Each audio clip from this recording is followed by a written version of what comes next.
पहिल्या फेजमध्ये त्यांनी निवडणूक झाली आणि त्यामध्ये सबसेल त्यांना पराभव दिसायला लागला आणि दुसऱ्या फेजमध्ये त्यांनी मंगळसूत्र आणला. मंगळसूत्रावर करून नंतर त्यांनी म्हैस पण आणली. कांग्रेस अगर 2 म्हैसे है तो 1 म्हैस निकाल देगा म्हणून आले. म्हणजे पंतप्रधान बोलतायत या देशाचे की एका जिल्हा परिषद किंवा जिल्हा परिषदेचे पंचायत समितीचे सभापती अध्यक्ष बोलतायत. इतकी देशवासियाची मान शरमेनं खाली जावी अशा पद्धतीचं वक्तव्य त्यांच्या भाषणातून दिसतो आहे. याचा अर्थ असा आहे की आता जी भाषा बदलली, नंतर भारत पाकिस्तान आणला गेला, मुसलमान आणला गेला, हिंदू मुसलमान करायचा प्रयत्न झाला आणि मंदिराच्या नावाचाही प्रयत्न झाला. पण जनतेने या जुमलेबाज सरकारला सत्तेतून हाकलण्याचा निर्णय घेतलाय. त्यामुळे तुम्ही कुठलाही जुमला नवीन टाकाल तरी त्या जनतेचा प्रतिसाद नाही. लोक भाषण सुरू झाल्यावर टीव्ही बंद करतात. ही अवस्था देशाच्या प्रमुखांच्या संदर्भात आहे. लोकांच्या टाळ्या नाहीत, लोकांचा रिस्पॉन्स नाही आणि म्हणून शेवटच्या टप्प्यामध्ये त्यांना अदानी अंबानी आणावं लागलं. अदानी अंबानीमुळे हा सर्व देश जनतेमध्ये देशामध्ये चर्चा आहे. 2 विकतात 2 घेतात. ते कोण तरी जनता चर्चा करते आहे. अशा वेळेस अदानीची आणि अंबानीची एंट्री आणून त्यांना आमच्याकडे बोट दाखवायचं होतं, पण ते सर्व त्यावर बुमरँग झालं. राहुलजींनी ज्या पद्धतीनं हा विषय मांडला आणि त्याचं उत्तर दिलं, मुंहतोड जबाब राहुलजींनी दिला आणि त्यातली हवा काढून टाकली. त्यामुळे आता अदानी अंबानी पण चालणार नाही आणि परतीचा मार्ग भारतीय जनता पक्ष मोदी सरकारने शोधून ठेवावा एवढीच एक आता फॉर्मॅलिटी शिल्लक राहिली आहे. नरेंद्र मोदींनी उद्धव ठाकरेंबद्दल बोलताना आधी त्यांची सूचना हे नकली आहे असं म्हटलेलं होतं. मात्र आता त्यांनी नकली संस्थान असा उद्धव ठाकरेंचा उल्लेख केला आणि त्यानंतर उद्धव ठाकरेंनी त्यांना उत्तर दिलं की बेअकली माणूस. म्हणजे कुठेतरी भाषा जी आहे ती खरं तर ज्या मुलाला आईबाप जन्म देतात ते स्वर्गवासी झाले. ज्या बाळासाहेबांच्या नावाने या देशामध्ये एक धाक दरारा होता. करोडो लोक बाळासाहेबांना दैवत मानत होते आणि अशा सुपुत्रावर त्यांच्या आई वडिलांच्या ना ती शिवी आहे असं मी मानतो. उद्धव ठाकरेंना नकली म्हणणं म्हणजेच बाळासाहेब आणि त्यांच्या आई यावना ती शिवी दिली आहे.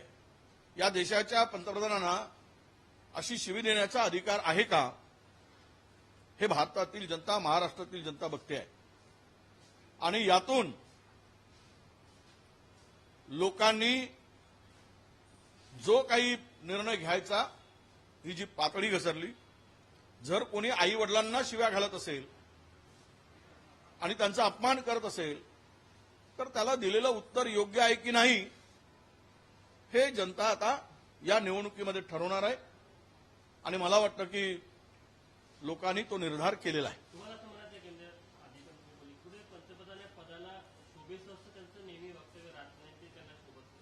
हे भारतीय जनता पक्षाला कळायला पाहिजे. आमचे भारतीय जनता पक्षाचे नेते लालकृष्ण अडवाणी साहेबांनी काल परवा जे राहुलजी संदर्भात वक्तव्य केलं, जे बोलले, तो त्याचा अर्थच असा आहे की या देशातील पंतप्रधानांची भाषा ही जनसामान्य माणसाला शोभेल, रुचेल अशा प्रकारची अजिबात नाही. हे आम्ही म्हणण्यापेक्षा लालकृष्णजी अडवाणी साहेबांनीच आता ते सांगून टाकलेलं आहे. यापासून तरी धडा घ्यावा की या देशाच्या सर्वोच्च पदावर बसलेल्या व्यक्तींनी कुठल्या भाषेचा प्रयोग करावा. पहिले पक्ष नकली सांगायचा आणि पोरालाच नकली म्हणायचा आणि आई वडिलांचा, बाळासाहेबांचा आणि आईंचा अपमान करायचा. हे देशामध्ये कधी या सर्वोच्च पदावर बसलेल्या व्यक्तींना कुणाकडूनही झालेलं नाही. या 70-75 वर्षामध्ये असा घाणेरडा प्रकार कधी लोकांनी ऐकला नाही. असे घाणेरडे शब्द ऐकले नाहीत आणि त्याचा निषेध करावा तेवढा कमीच आहे. शिरूरचे आमदार अशोक पवार यांना शरद पवारांनी म्हटलं की मी तुम्हाला मंत्री करतो, पण अजितदादांनी चॅलेंज दिलं की याला आमदार सुद्धा होऊ देणार नाही. तो येणारा काळ सांगेल. 4 तारखेपर्यंत दम धरा आणि मग कोण कोणाला आमदार करतो, कोण कोणाचं स्थान कुठे आहे हे जनतेने ठरवलं आहे. 4 तारखेची वाट बघूया की ते मंत्री करतात की हे आमदार होऊ देत नाहीत. याचा निर्णय 4 तारखेच्या निकालानंतरच सांगता येईल. शिरूरचे छत्रपती शिवाजी महाराज आणि संभाजी महाराजांची भूमिका करणारे अमोल कोल्हे यांनी अभिनयातून निवृत्तीबाबतचे संकेत दिले. त्यांच्यावर टीका होत होती की ते कार्यसम्राट व्हावा की नटसम्राट व्हावा, अशी टीका त्यांच्या विरोधकांकडून करण्यात येते. नाही, आपल्याला सगळ्याला माहित आहे की अमोल कोल्हेंना 1 नाही 2 नाही तब्बल 3 वेळा संसद रत्न पुरस्कारांनी त्यांना सन्मानित केलं गेलं आहे. म्हणजे संसदेमध्ये ज्याचा परफॉर्मन्स जनतेचे प्रश्न घेऊन उत्तम आहे, जाण आहे, अभ्यास आहे, लोकांच्या प्रश्नाची जाण आहे, अशा लोकांनाच गौरविलं जातं. आणि म्हणून 3दा गौरवलेल्या व्यक्तींनी कार्यसम्राट म्हणून शोभतो असा लोकांचा तिथल्या समज, त्यातल्या लोकांची भावना आहे. आणि तोच निर्णय जर कोल्हे घेत असतील तर तो अभिनंदनीय आहे. दाभोळकर प्रकरणाचा आज निकाल येतो आहे.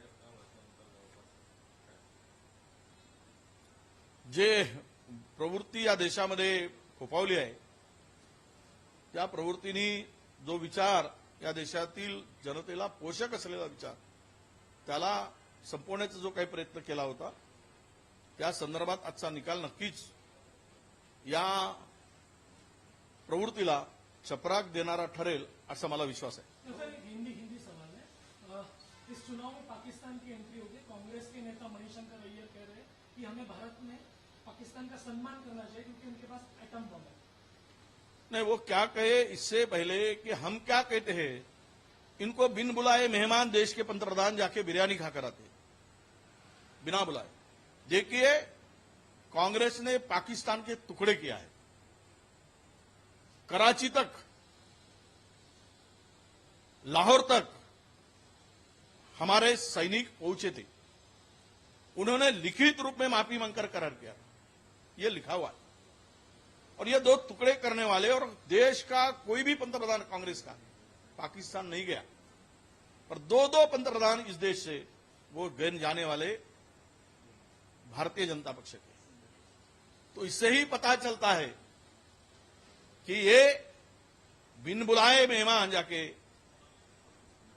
प्रोटोकॉल को साइड में रख के बिरयानी, वेज बिरयानी खा के आते हैं। तो इसका मतलब यही होता है पाकिस्तान के प्रति, जब इमरान खान ने जो वक्तव्य किया था कि इस देश में भारतीय जनता पक्ष की सरकार और मोदी की सरकार चाहिए, वो 2019 में कहा था। तब ये बातें क्यों नहीं आई, इसका भी जवाब भारतीय जनता पार्टी ने देना चाहिए। लेकिन मणिशंकर अय्यर कह रहे हैं कि डरना चाहिए, सम्मान करना चाहिए पाकिस्तान। नहीं, वो क्या कहे, वो तो आज हमारे साथ नहीं है। कांग्रेस में कहा है अभी, तो उनको तो निलंबन हो चुका है ना। संजय राउत के खिलाफ एफआईआर हुई है, प्रधानमंत्री के खिलाफ आपत्तिजनक बयान देने की। हिंदू मुस्लिम करते हैं तो यहां की देश की इलेक्शन कमीशन क्या करते हैं, ये जातीयवाद की भाषा होती है, तब ये तो सुमोटो उनके ऊपर कार्रवाई होनी चाहिए, चाहे कोई भी बड़ा हो। और पंतप्रधान ने अगर बात अपनी हमारे संजय राउत ने क्या कहा, वो यही कहा कि इस देश का इतिहास है, महाराष्ट्र का, कि महाराष्ट्र में औरंगजेब का दाखिला दिया, ये कोई बड़ा बात हुई, ऐसे नहीं। तो उन्होंने एक एग्जाम्पल के तौर पर बात किया था, ये कोई गलत किया है ऐसा मुझे लगता नहीं। कांतिलाल भूरिया जो उम्मीदवार है कांग्रेस के एमपी से, वो कह रहे हैं कि कांग्रेस का जो मैनिफेस्टो है उसमें महिला को 1 लाख मिलेंगे, जिसको 2 पत्नी होंगी 2 लाख मिलेंगे। देखिए, जिसको जो अधिकार है वो उसका हमारे मैनिफेस्टो में स्पष्ट रूप से उल्लेख है।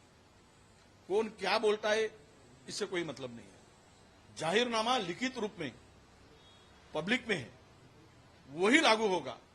मैं क्या कह रहा हूं इसका कोई मायना नहीं रखता, और कोई क्या कहता है वो मायना नहीं रखता। लिखित रूप में हमारे मैनिफेस्टो कमेटी ने, हमारे राहुल जी ने, हमारे अध्यक्ष जी ने जो कोई ये मैनिफेस्टो पब्लिक के सामने लिखित रूप में दिया है उसी को लागू होगा, कोई कुछ बोलने से लागू नहीं होगा। प्रियंका चतुर्वेदी का एक बयान जिसमें वो कह रहे हैं कि श्रीकांत शिंदे के माथे पर लिखा है कि मेरा बाप गद्दार है, उस पर काफी कंट्रोवर्सी हो रही है। देखिए, भाषा का इस्तेमाल तो थोड़ा संभल के सबने करना चाहिए। अब शुरुआती भारतीय जनता पक्ष ने किया है तो आप दूसरों को दोष क्या देंगे? आपने शुरुआत की, उसका जवाब मिल रहा है, और खुद सीएम कहते हैं कि मेरे पास इलेक्शन कमीशन ने चिन्ह और पक्ष नहीं दिया, वो किसने दिया? अमित शाह और नरेंद्र मोदी ने दिया बोलते हैं। इसका मतलब क्या है? यही लोग इसका जवाब चाहते हैं। तो मुझे लगता है कि उन्हीं के जबान से इसका जवाब कभी निकला होगा तो बड़ा दुख पहुंचा होगा किसी को।